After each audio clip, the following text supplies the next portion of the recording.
हाँ जी, अज अगे चलते हैं आपां अगे बड़ा ही इंपोर्टेंट जिहड़ा है वर्क आपां त्रिकोणमिति दे विच सीखण जा रहे हैं। त्रिकोणमिति दे विच हुण तक असी जो सीखिया थोड़ा जिहा उहनूं पहले रिवाइज़ कर लीए। असी सीखिया सी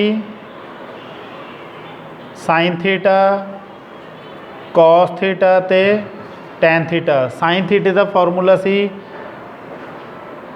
परपेंडिकुलर ओवर हाइपोटन्यूज, ये base over hypotenuse. Tangent theta सी साडा परपेंडिकुलर ओवर बेस। ते साइन थीटे का रेसिप्रोकल कॉसिक थीटा सी असी देखिया सी एच ओवर पी। कॉस का उल्ट की सी secant theta H over B. और टेंजेंट का जिहड़ा उल्ट सी वो सी साडे कोल कॉट थीटा यानी कि बेस बाय परपेंडिकुलर। तो इत्थे तुसीं इन्हां दोहां नूं देखो एक दूजे का यह उल्टा है। अगर इन्हां दोहां दे विच असीं एक रिलेशन बनाने की कोशिश करिए तो साडे कोल एक रिलेशन निकल के आएगा कि cosec theta is 1 over sine theta. इन्हां दोहां दे विच जिहड़ा रिलेशन आएगा sec theta is 1 over cos theta. इन्हां दोहां च रिलेशन आएगा cot theta is 1 over tan theta. क्योंकि ये सारा कुछ असी देख चुके हैं। जे याद होए थानू पंडित बद्री प्रसाद हर हर बोले इस च देखिया सी असी sine cos tangent cot secant ते कॉसिक। साइन का उल्ट कौन है जी? कॉसिक। साइन ते कॉसिक एक दूजे दे उल्ट रेसिप्रोकल है। इदी कॉस ते सीकेंट एक दूजे दे रेसिप्रोकल एक दूजे दे उल्ट है। इदी टैन ते कॉट एक दूजे दे की है जी? उल्ट। और एक चीज़ होर याद रखनी है तुसीं कि जो टैन थीटा है वो साइन थीटा ते कॉस थीटा दी रेशो है, अनुपात है। देखो टैन थीटा आएगा साइन थीटे दे नीचे कॉस थीटा रखो, एच नाल एच कैंसल हो जाएगा, ऊपर पी ते नीचे बी बचेगा। तो इदी ये आ जाएगा टैन थीटा ते कॉट थीटा साढ़े को आ जाएगा cos theta over sine theta. तो ये जेडे कुछ फार्मूले आपां ने पिछले लैक्चर च सीखे सी इन्हां नूं हुण असीं रिवाइज़ करिया। तो हुण आपां एक थोड़ा जिहा होर अगे चलते हैं, थोड़ी जी एक चीज़ होर सीखते हैं। देखो पाइथागोरस थ्योरम तुसीं पढ़ चुके हो।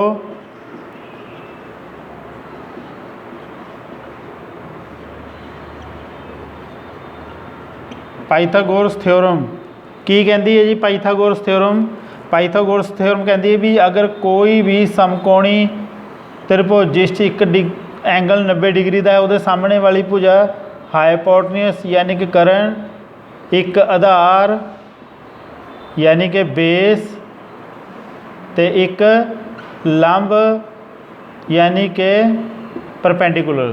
तो पाइथागोरस थ्योरम जिसनों तुसीं त्रिकोणमिति त्रिगुट भी बोल दिंदे सी अगे, त्रिगुट पाइथागोरियन त्रिगुट।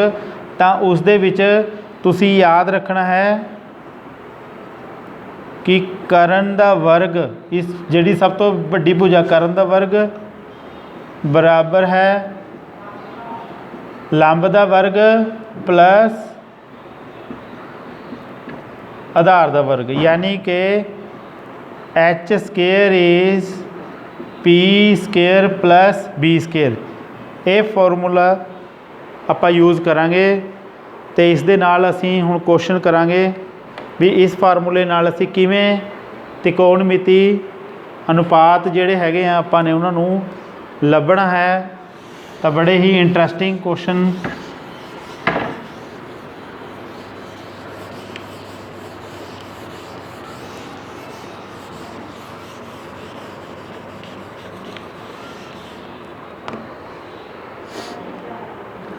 हाँ जी, क्वेश्चन मैं लिख रहा एक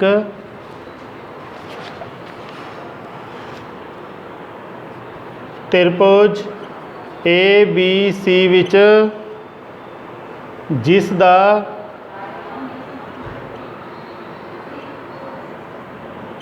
कोण बी समकोण है ए बी बराबर है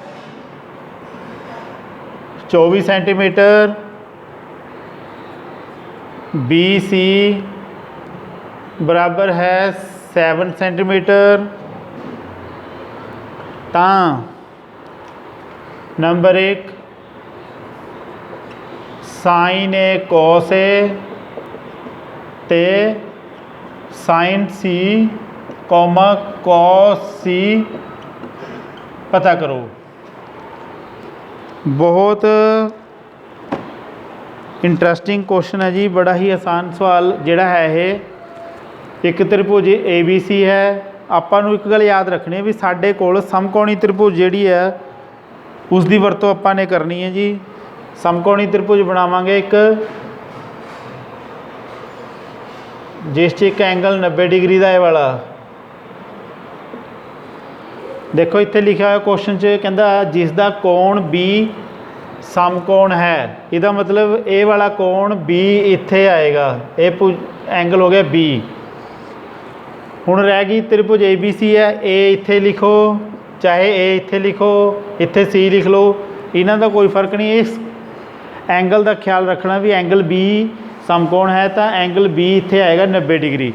90 डिग्री के बिल्कुल सामने वाली भुजा जिहड़ी है उसनूं असीं कहंदे जी करण, हाइपोटन्यूस। तो असीं पता की करना जी, देखो साइन ए एंगल है ए, तो ए है तो ए एंगल हो गया साडा ए, ये गल का ख्याल रखना भी ये एंगल हो गया साडा ए। हुण असीं सब तो पहले बी सी कितनी दी हुई है, बी तो लेके सी तक 7 सेंटीमीटर, तो ए बी 24 सेंटीमीटर जिहड़ी भुजा दी हुई है ए बी 24 सेंटीमीटर, तो ये एंगल ए है, तो जिहड़ा भी कोण लैंदे उहदे नाल वाली भुजा नूं असीं कहंदे आधार। ये आधार हो गया मीनस बेस।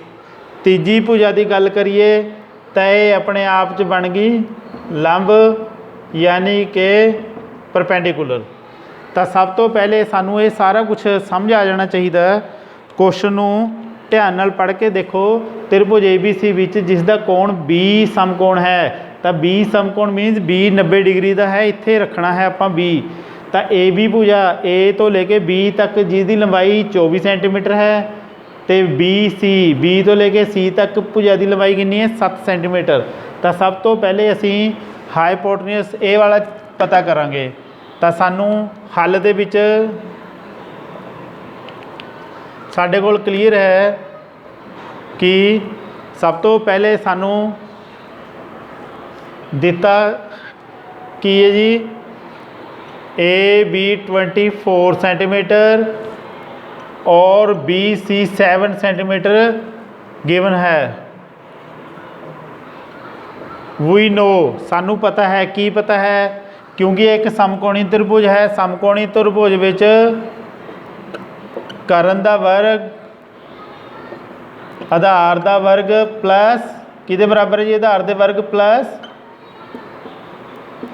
लंब दा वर्ग minus H square is equal to B square plus P square. इत्थे पहचान करो एच कौन है जी, ए सी, तो ये आ जाएगा ए सी का वर्ग, बी बेस कौन है जी ए